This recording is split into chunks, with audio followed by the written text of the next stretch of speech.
Okay, so good morning once more and welcome.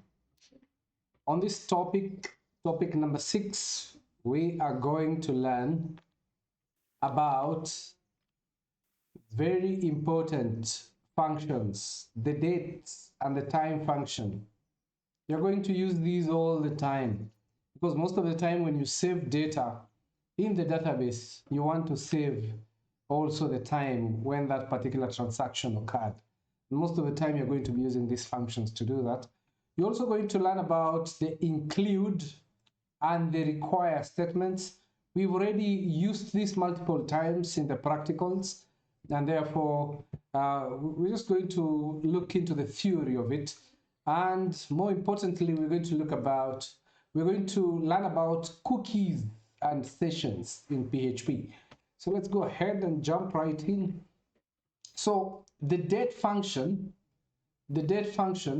is used to format a date or time. So you can do both, either date or time, depending now on the parameters that you pass to it. So let's see how. So in PHP, we have something called a timestamp. So the date function can be used to convert the timestamp into a particular format of the date that timestamp represents all the time. In order to do that, this is the syntax. This is how really you do it. You write the date function, then the first parameter you give it is the format. So the format is the particular parameters that you want to pass it. We're just going to look at it in a short while. Then the second thing you pass it is the timestamp. Now, generally, the timestamp is the number of seconds. The number of seconds in PHP and in many other languages. It's the number of seconds since 1st January. 1st January 000. Is there a time like that? 1st January 000 1970.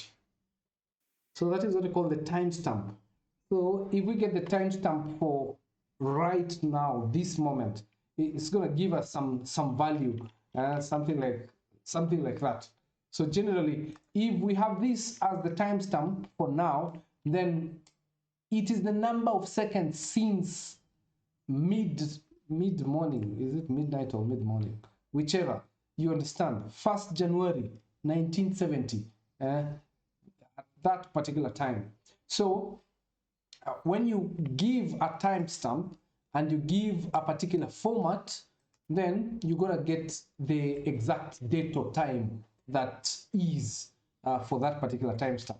So let's look at some of the parameters that you can pass the date function in order to determine the format. So in this particular example, we have parameters for the date. For example, if you give it lowercase d, then you get the day of the month. So it's going to be 0, 1 to 31 or 30, like that. If you give it lowercase m, then you get the month. It can be 0, 1 to 12. If you give it uppercase y, then you get 4 digits of the year. So for example, we didn't give an example on this one. So for example, you get something like 2022, like that. If you give it lowercase l, then you get the day of the week. The day of the week, I don't know in which format, but you can check that. Now, when you're providing the format for the date function, you can also include this / full stop or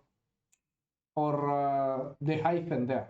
So generally, that is used just to separate the day and the month and the year, something like that. So let's have a look at an example here. So you can see here, we're just doing dates. Then we're giving it uppercase y. So the uppercase y is going to give us 2019. lowercase m is going to give us 10, d is going to give us the day of the month, which is 21, for example. So when you just print the date by using echo date, then you pass it that, then it's going to give you the exact date for that day, for that particular day. So you can use any separators. So unlike in the other example where you used forward slash, here we are using a dot or full stop, here we are using hyphens. Then if you use lowercase l, it gives you the day. So in full, like that, Monday. So as you're reading assignment, you go and look at the other parameters. For example, you can pass it a parameter that will give Monday like that, instead of giving you Monday in full like that. Because sometimes you're constrained with space when you're making these reports in PHP. And sometimes you don't want the year as 2022. Instead, you want the year as 22, like that. So what do you pass it to get that? Or you don't want the day as 10. No, that's not a good example. You don't want a day like 09. You just want it to give the day as 9, because you don't want 0 and a 9. So which parameter do you pass it? So I'm giving you that as a reading assignment. Please go to the W3 schools. They have all these parameters and an example to it. Okay, and this is one of the applications of the date function that is commonly used. This application is on most web applications. We normally have the copyright year on the footer. Copyright year. It normally looks something like this. The copyright symbol, then the first time the web application was created, and the current year. So because we don't want to be changing the current year every year, we simply use the date function. How so? We simply do this. We echo the date and we give it uppercase Y. It's going to give us the date for that particular year. So that's how we automate. That's how we automate the copyright section of our web application. So always make sure you do that instead of just typing that in HTML or in plain text, because it means you have to do it every year and it's not very efficient. Okay, we can also use the date function to get the time. To do that, we pass it the time parameters. For example, when you pass it uppercase H, then you get the 24-hour format like that. When you pass it lowercase h, you get the time in the 12-hour format, 01 to 12. And then when you pass it lowercase I, then you get with leading zeros, minutes with leading zeros. So if it's 2 minutes, it's going to be 02, like that. And then S is for seconds with leading zeros, like that, 0 to 59. And A is going to give you the AM or PM in lowercase, like that. So ante-meridian and post-meridian. Okay, so let's have a look at an example for the time. So look here, we are echoing the date. We are passing it lowercase h. So that's going to give us 05. Then this is going to give us 39 here, the I. Then S is going to give us the second. Then A is going to give us PM if it's the afternoon. So it's going to give us PM. So A is going to automatically give us AM or PM. So that's the example for that. Okay, and something important to note here. So the date function, and this is very important, the date function really gives you the current date or time of the server, That means that if your server is not hosted locally, then if you execute the date function in your PHP page, then really it's going to give you the time of that server wherever it has been hosted. So it is important for you to understand that, because you might find that you have that conflict in terms of time. Sometimes you want to save time, but it's saving the time for, it's not correct, because really it's from a different region. So PHP has a workaround towards that. You can be able to fix your time zone. You can be able to fix your time zone in order to not use the server's time zone. So to do that, we use a function called date underscore default underscore time zone underscore set function. So for example, if you're in Kenya, then you want to give it the value, Africa. Normally it's the continent name, then forward slash, then the city name. So if it's in Kenya, then that is how you set the time zone. That's how you set the time zone. Africa forward slash Nairobi. So if you then execute the time function, it's going to give you the current time of Africa Nairobi instead of the time of the server. For example, if you've hosted the server in China, so it's not going to give you the time for China, but the time for Nairobi.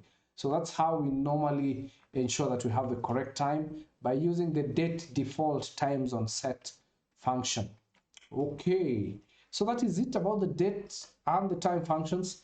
Now we move on to the include and require. Include and require. As you've already experienced, really what the include and the require functions do is to copy. They just copy a file, the code in a file, and they paste it on another file.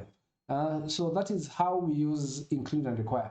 And really, they're very useful because they help us not to do repetition, not to rewrite code on every other page. So as you might have seen during the practicals, when we want, for example, to include the header that has the top menu or even the footer, instead of rewriting that on every page, which means that if a menu item is added, we have to edit every page. So instead of doing that, we simply save the header on a single page called, for example, menu.php. Then we include it on every other page, so that in case there's a change, there's another menu item that we need to add, we simply add it on that particular page alone and not on every page. So that's why these functions are very handy. Now, these two functions are very similar. They're very similar, except when there is a failure. Now, the difference between require and include is that require will produce a fatal error. It will produce a fatal error in case the page that is required is missing. Fatal error means the code below the require statement is not going to be executed. So the execution is going to be stopped at that particular point.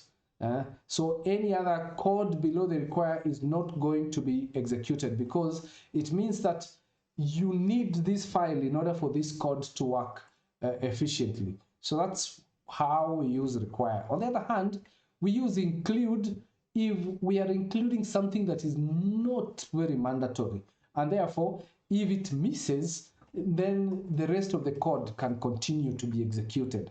So that's the main difference. So include produces a warning rather than a fatal error. It produces a warning, and therefore the other script below the include statement will continue to be executed if this page that you're including really is missing. Now, we have already said that. So this is the syntax. This is how you do it. You do include, then the name of the file. You can also do require or the name of the file. This is also commonly done as this. Just do it like you're doing a function. And you can also use a full quotes. So for example, you want to include, let me call it menu.php, like that. You can either do that, or you can also use require. Sorry, like that. Menu.php, like that.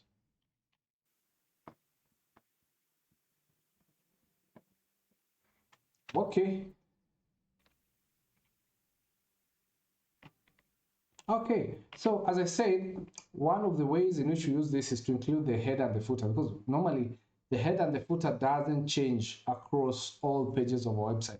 Of course, this is important for consistency, something that we learned actually in Web Application 1. Now, in order not to rewrite this, then we write a page like this for the footer. Then we save it as footer.php. Now, on all the other pages, we will simply include it at the very bottom. We'll simply include it at the very bottom of our page, like that, and it will be printed there. So that's very easy, because if we want to change the footer, we just change it on one page, the footer.php page. Okay, and that is it about the includes and require. Hope you've understood. In case you have any questions, just note it down, and you can also put it on the comment so that I can be able to respond to it. Then we finish up on cookies and sessions. Okay, now a cookie is used to identify a user.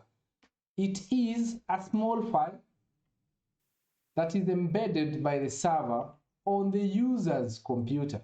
So the user computer, the server really saves that particular small file on your machine, and it identifies you in terms of the machine that you're using, the browser that you're using. It uses some of those information really to uniquely identify you. Then it saves it on the computer. Now, each time you are on the same computer and you request a page with a browser, then it will send a cookie to you too. And you can be able now to create or retrieve cookie values from that particular page.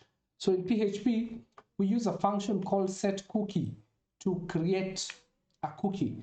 Now, the setCookie function can take in multiple parameters, but the only compulsory one is the name. So you have to give it a name.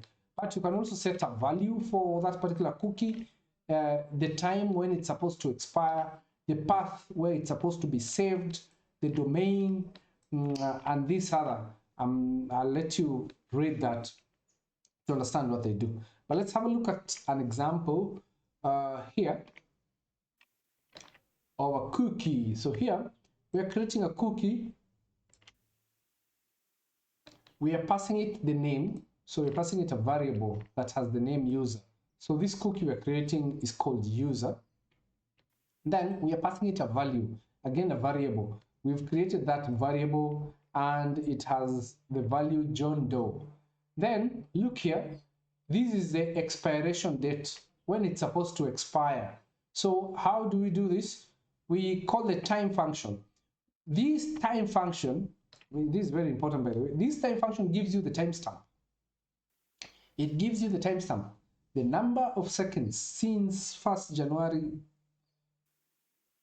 1970.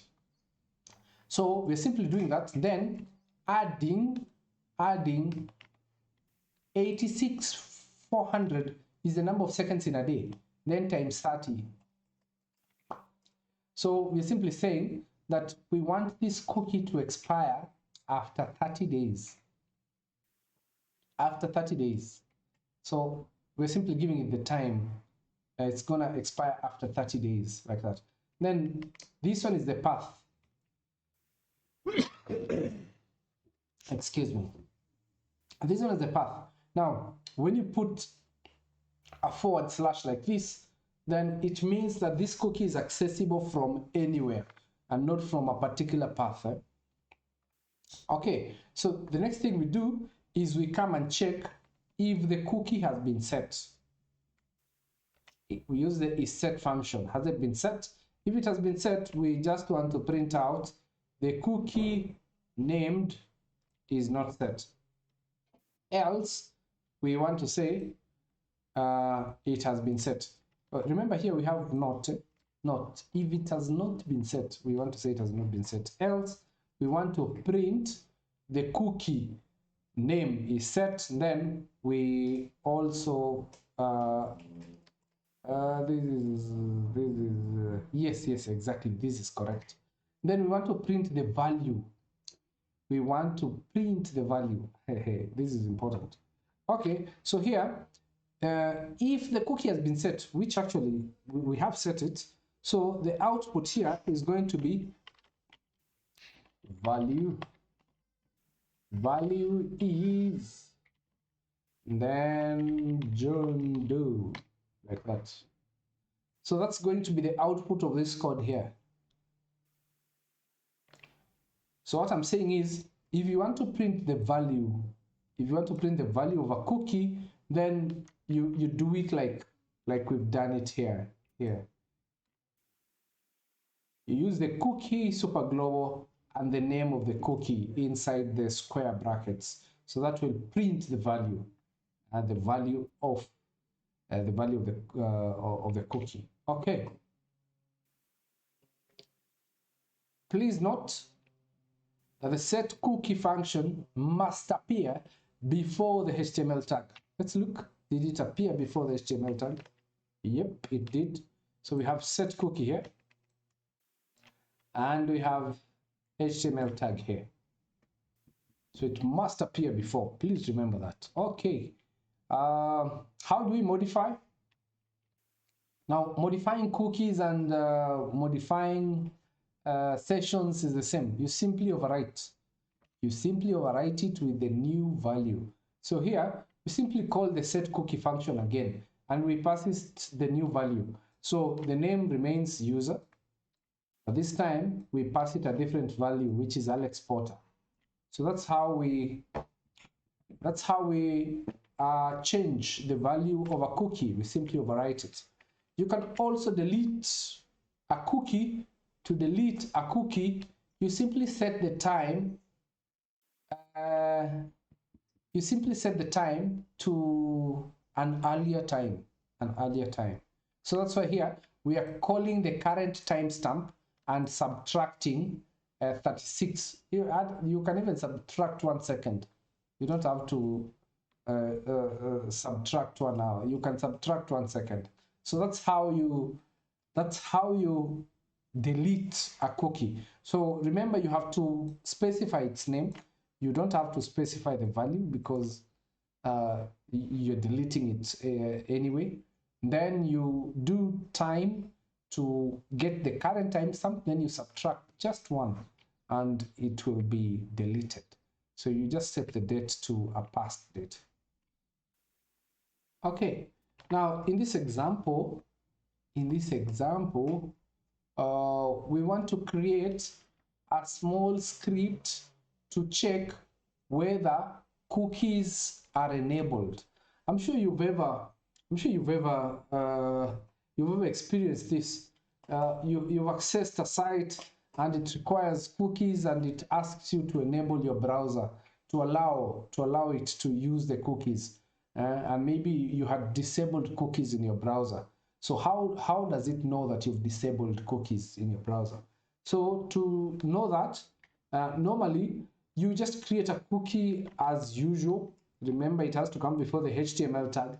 Then you can use the count. You can use the count function to count the superglobal, the cookie superglobal. Now, if it's greater than 0, remember you've already created it, so you expect it to be greater than 0. So if it finds that it's greater than 0, then you know, then the cookies are enabled. But if you've created a cookie and it goes to the else, then it means that the cookies have been disabled. The cookies have been disabled. So that's how you know whether the browser is restricting cookies or not. Okay, then we have sessions. Now, the main difference between cookies and sessions, they almost achieve the same thing or operate in a similar manner, but the difference is cookies are saved on the user's computer, while sessions are maintained on the server. Sessions are maintained on the server.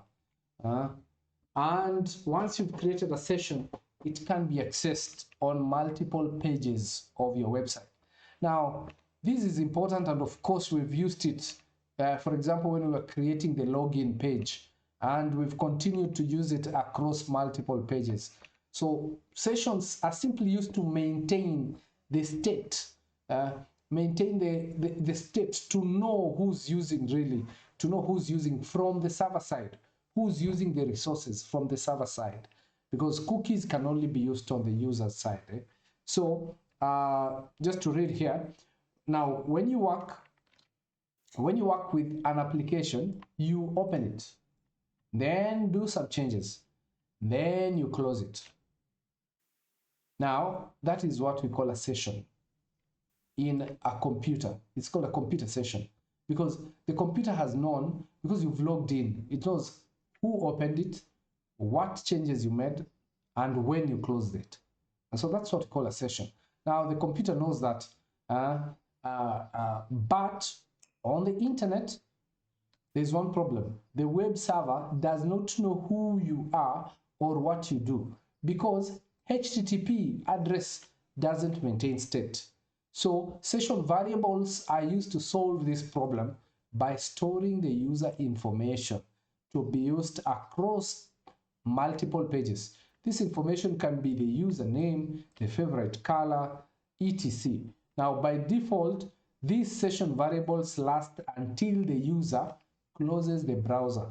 That means until you close the browser, that means that, or you close the tab, that means that you are no longer connected to the server.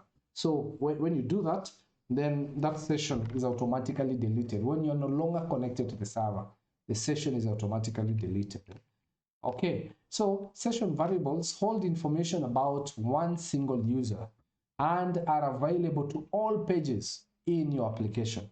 That's why we use it most of the time to for login and to maintain the login session until someone logs out. Then we destroy that particular session. Now, in order to use a session, you must start by calling this function. It's called the session_start function. You must call it. Now, session variables are set with the super global. Now, in order to create, we want to create a session variable in a page called demo_session1.php. So let's have a look at that. Now here, you have to start by calling the session_start function. It must come before the doc type or HTML tags. So it has to be at the very top of your page. Now, that is how we start a session. After starting the session, this is how we set the session. So we use the super global, the session super global, then we give it a name. So this is the name of the session, for example, favorite color. Then we assign it a value using the assignment operator. We've also created another session called favorite animal. Then we assign it using the assignment operator, the value cat. So this is the value cat. This is the name of the session. Okay, so let's see. We now want to, after we've set the variable, we now want to create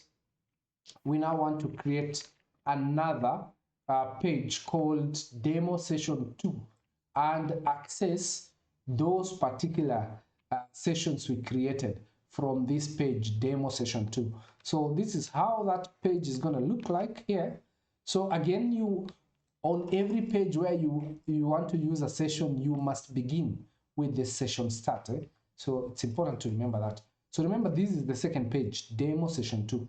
So we can just print out the value of the session by specifying their name like that.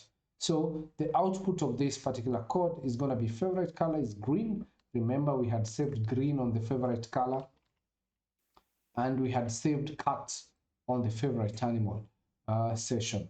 So we can be able to use this on any other page once we've created it. Now, if you can create something, okay, before we go to that, you can also remember the session super global is simply an array of variables. So if you want to see the values of a session, you can be able to use the print r statement. It's going to print for you all the sessions you have in your site. So remember, you must also begin with that. So if you do this printer, it's going to print all the sessions. So we have a session called favorite color, the value is green. We have a session called favorite animal, the value is cat. So it's simply an array. You can see it's an array. So that's going to be the output of this particular program. When we run it, it's going to print for you that just all the sessions you have and the values you've saved. Now, in order to modify the session, the value of a session, you simply overwrite it. For example, we had favorite color set to green. So now we simply set it using the assignment operator to yellow. So we simply overwrite it. And if we do, for example, printer, we're going to see that favorite color has now changed to yellow. So that's how we modify the value of a session variable. And lastly, you must understand how to destroy a PHP session. Now, you saw this when we were creating the logout page, that when you create the logout page, then we are simply destroying the session. And therefore, for someone to be able to log in again, they have to be able to access their account again, they have to log in.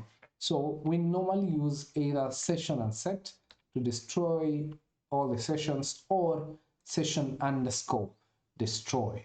So as an example here, remember, even on this page, you must do first session start, like that. Then you can either do session and set. This will remove all the session variables. Or to destroy a particular session, you can do session underscore destroy, then you give it a name, the name of the session that you want to destroy. And for example, you can do session underscore destroy. Then you can do favorite color, like that.